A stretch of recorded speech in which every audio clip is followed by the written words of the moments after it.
Hi, this is James Zhang with Old Capital, and today we're here with Bishale Patel of Houston Income Properties to talk about a new deal that just came out called Cedar Gate. So, Bishale, maybe to kick it off, give people a little bit of your background, and then we'll jump into this deal. Okay, sounds good. Thanks, James. Yeah, so my name's Bishale Patel. I'm a broker with Houston Income Properties.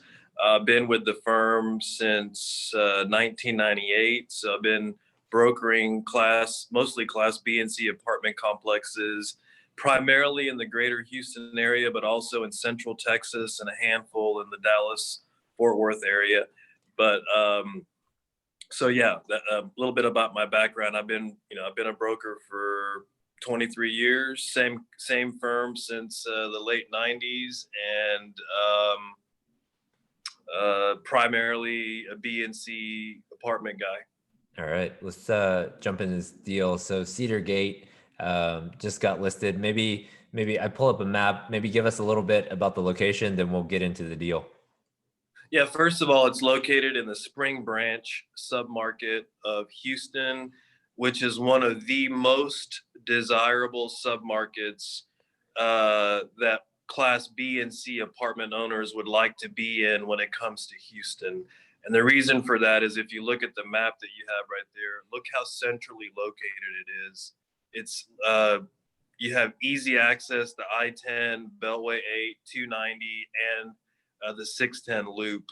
So for that reason, the Spring Branch submarket has been gentrifying for the last 20 years, and it continues to do so.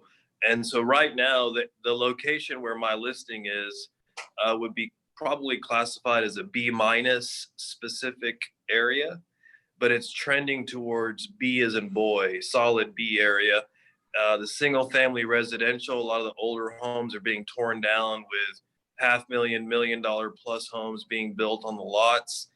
And as I mentioned previously, you're so centrally located, you have access to major retail, office, major employment hubs, very good access to major freeways.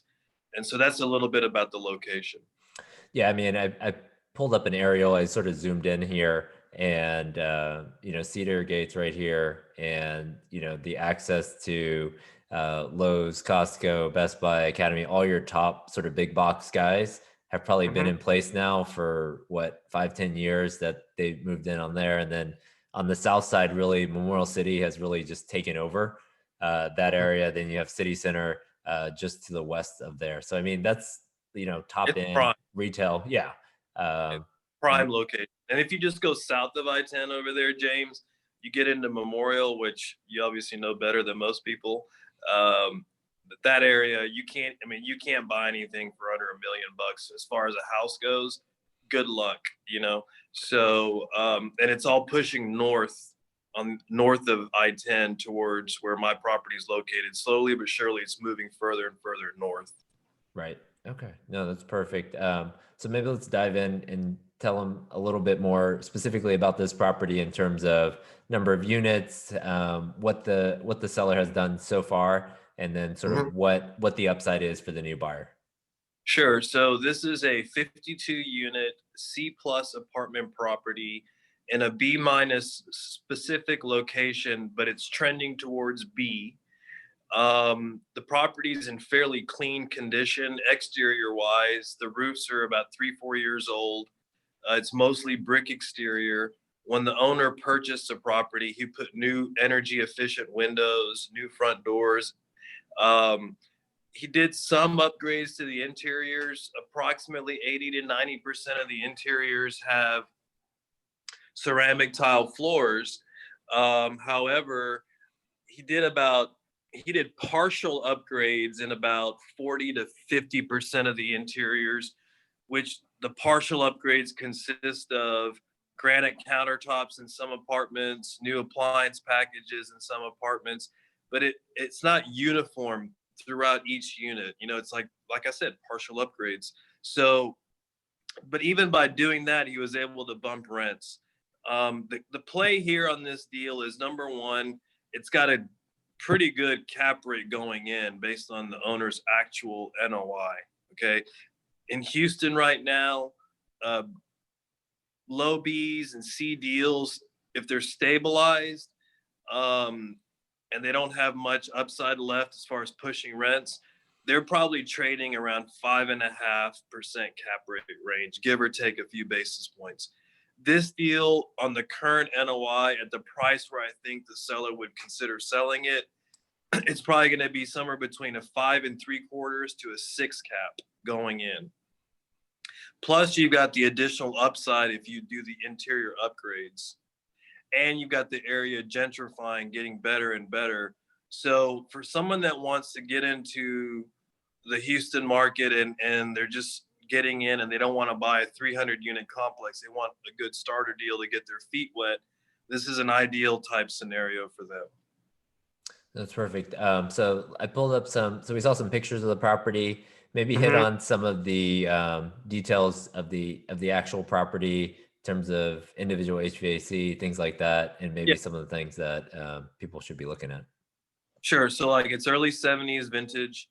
It's sub-metered for electric, which means they're aftermarket electric meters. You can run it bills paid, or you can run it like an individually metered apartment complex. Um, the ACs are individual HVAC. They're on the roofs. The owner has replaced ACs as necessary. Um, Two-story buildings. They have boilers to heat the hot water. There's one boiler, and it's fairly new. I think it's a year or two old. Um, and so there is covered parking. They're charging extra money for a reserved covered parking spot. Um, and those are the basics, I guess, of the deal. And Oh, then by the way, James, the units, look at the average unit sizes. They're over 900 square feet. You've got large average unit sizes, a good unit mix with plenty of 2 bedrooms and even some 3 bedroom apartments. Those are a few other, I guess, details that a potential buyer would want to take note of. yeah, so it looks like a majority of the units are 2 bedroom, and I guess talk about the typical demographic, and then also how the current owner sort of manages this property, because that's 52 units. So does he self-manage? Does he have a model? Does he have a property manager on site? How do they sort of run it now? So as far as the demographics go, you've got blue collar tenants living in most of the B and C apartments in the submarket. Um, but if you get outside of the apartments, if you look at the single family residential, I would say it's a solid B area that's trending towards B plus A minus. So um, you've got a lot more white collar, I guess, demographic moving into the area. Does that make sense? Yeah, no, perfectly. And then, in terms of, let me see, in terms of how they manage the property now, I think you Mm. said the seller Yeah. self-manages. Do they just have sort of, Well, the owner owns several thousand units. Most of his apartment complexes are over 300 units. He bought a few small deals like this 2, 3 years ago, just when there was a little bit of a slowdown in the deal volume.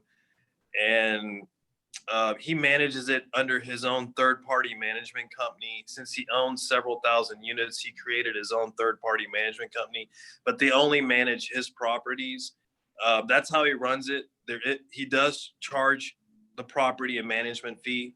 I think it's a 5% fee that he charges on this deal. And as far as on-site management goes, you've got an on-site leasing office, you've got a full-time manager that's on site, and a maintenance man that's on site. okay, all right, perfect. So we pulled up the subject property here, just right off of Blaylock, and then talk about the rent comps and which ones you think are sort of your main competitors. And if someone comes in, sort of spends the money on the interior rehabs, where do you think you can take rents? So pretty much all the comps I put on there are good comps and are comparable, competitors of the property. They're all in the same immediate area.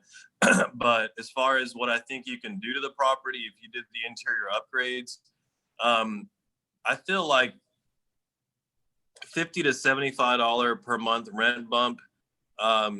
is very achievable in my opinion. If you look at the comps, the nicer ones like that have large units, for example, Leaf Hollow, Campbell Grove, those are all good comps. And our properties market rents are like around $917. The comps I just gave you, like Campbell Grove and Leaf Hollow, they're around $1,000 a month.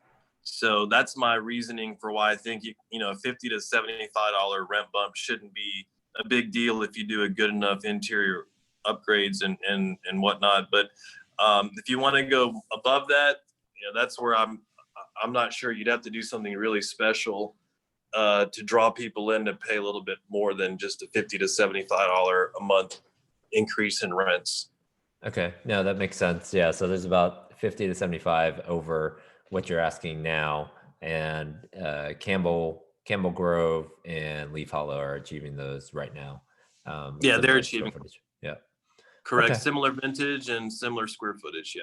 So right now, in terms of whisper price, you guys are right around 5 million. Is that about right on the whisper price for this deal? And that's what the owner would like to yeah. get. And as you know, owners are going to be a little aggressive on their pricing, but my suggestion to a serious buyer is, because at $5 million, you're at around 96,000 a unit. And my suggestion to a buyer is to make an initial offer in the high 80s to low 90s per unit. And I think that I can get the seller to give a response to that offer. And then where the price lands from there, I really don't know yet. But my opinion is an initial offer that comes in the range of 4.6, 4.7, 4.6 million, 4.7 million would, from a serious qualified buyer that's toured the property, should get a written response from the owner, and then where it lands from there, we'll have to go through the process to see. Yeah, so I mean, we looked at it right around that whisper price, and on a Freddie sort of small balance loan, we were getting into that 75 to 80% loan to value, just depending on where the final price shook out, and depending on your prepayment structure, we were about 3.5 to 4%. And on a 10-year loan, you would be at 3 years IO. 5-year loan, you'd be at 1 year's IO. And right now, the reserve is 12 months P&I, so you can calculate that. Pretty much about 5% of the loan amount you're gonna have to put up in principal and interest if you do a Freddie loan. If you wanted to just do like a straight recourse bank loan, it'd be at 75%. But in terms of Freddie sizing, we use the net rental. So this property is already well occupied, so it qualifies for Freddie Mac. T12 on other income. And then we took it up to about 75% on the purchase price. Insurance was about $500 a door. Utilities, we used T12. R&M was a little bit higher than we usually do just because it's a smaller deal, so $750 a unit. We used 4% management fee, about almost $1,000 on payroll, and then G&A was $300 a unit. So we were sizing well into the 75, 80% loan to value on this particular deal. So have you guys set a call for offers date, or are you just taking offers as they come? We have not set a call for offers date yet. Right now it's first come, first serve, but we did an open house a couple of weeks ago. We'll probably do one more, and we're also doing individual tours as well. We'll probably do one more open house and then send out a letter with a date for call for offers. But okay. Right now, like, if someone that was serious, seen the property, and can show the seller that they're qualified and can close the deal, if the offer is right, the seller is okay with doing it, just accepting an offer right now if it meets that criteria. All right, that's perfect. Any other final comments or wrap up on this particular deal? So people should reach out to you probably via email to set up a tour, and then any questions to get more information, they'll just send you an email directly. Is that the best way? Yeah, you can call me or send me an email. Emails are good. And feel free to call me at my office. If I'm not around, just leave a voicemail. I'll get back to you.